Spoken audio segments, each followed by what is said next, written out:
All right, in this third video, we'll go through some more kind of voluntary benefits that are not legally required. A lot of them will be around health and healthcare, but there are a few other ones that we'll talk about as well.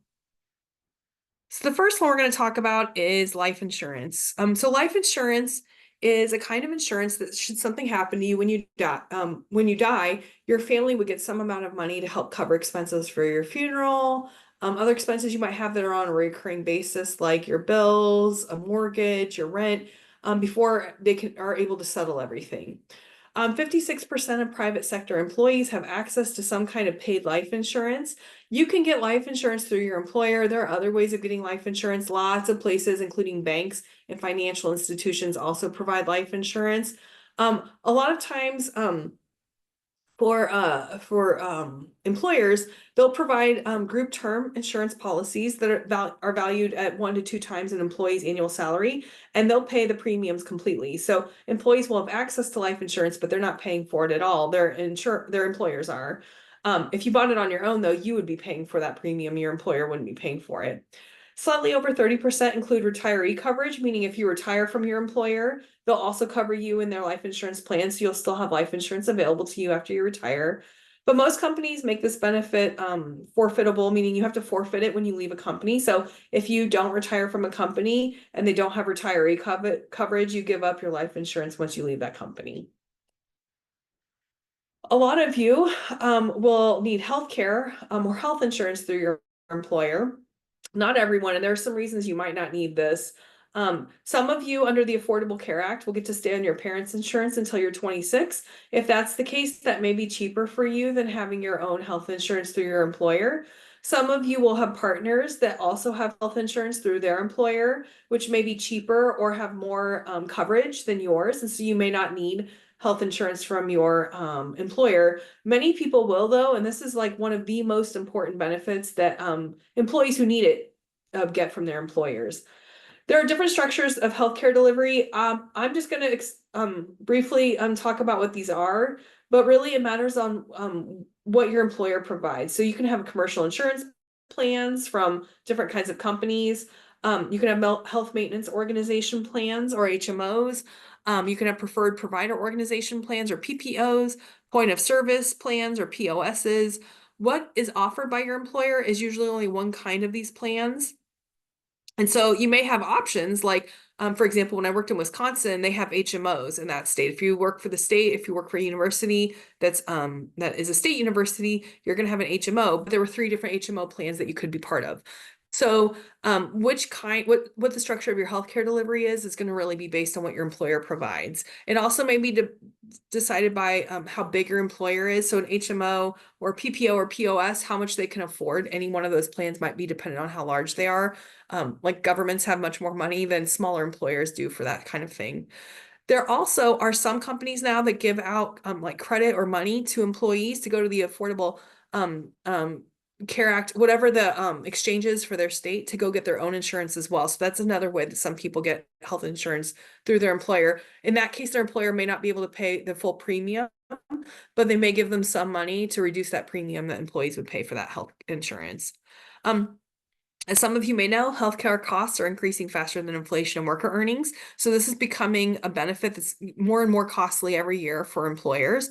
So employers are often seeking ways to cut healthcare costs or eliminate them completely from benefits packages.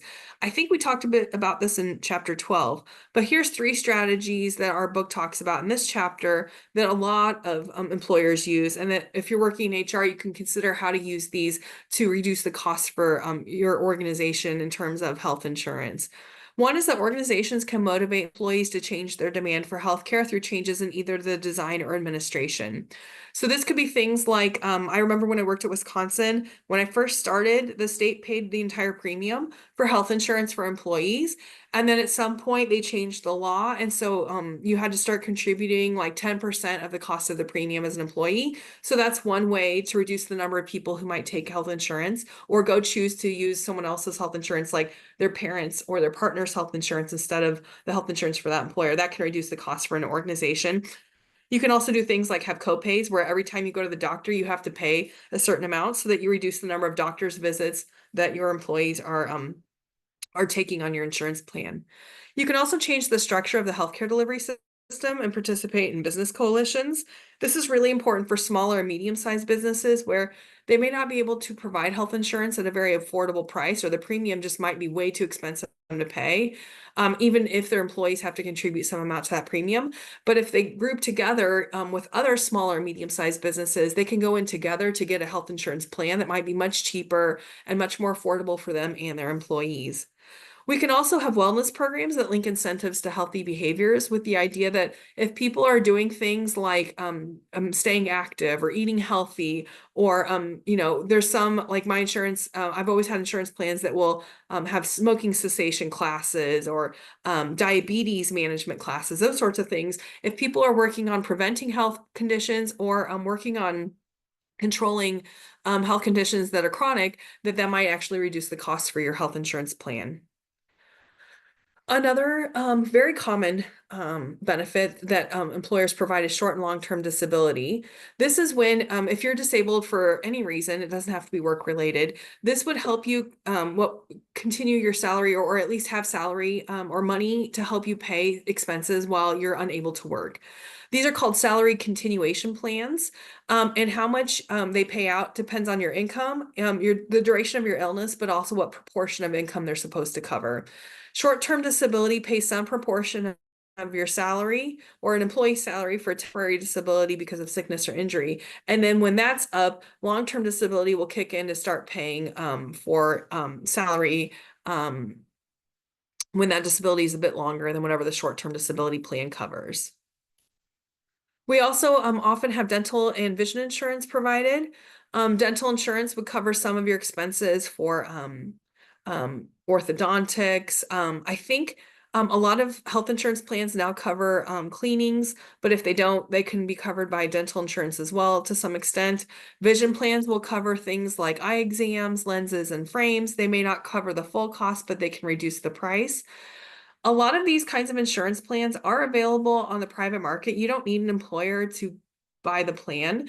And in fact, employers often don't contribute to these plans at all. But because employers are big enough to get group plans, the group rates for a dental insurance or vision care plan are much cheaper than what individuals can get on their own if they go out in the market and buy their own dental insurance or own vision insurance plan. So that's why it's offered. And there are many people who take advantage of these as well. There are other kinds of benefits too that employers provide, benefits that employees don't always think about or don't know about.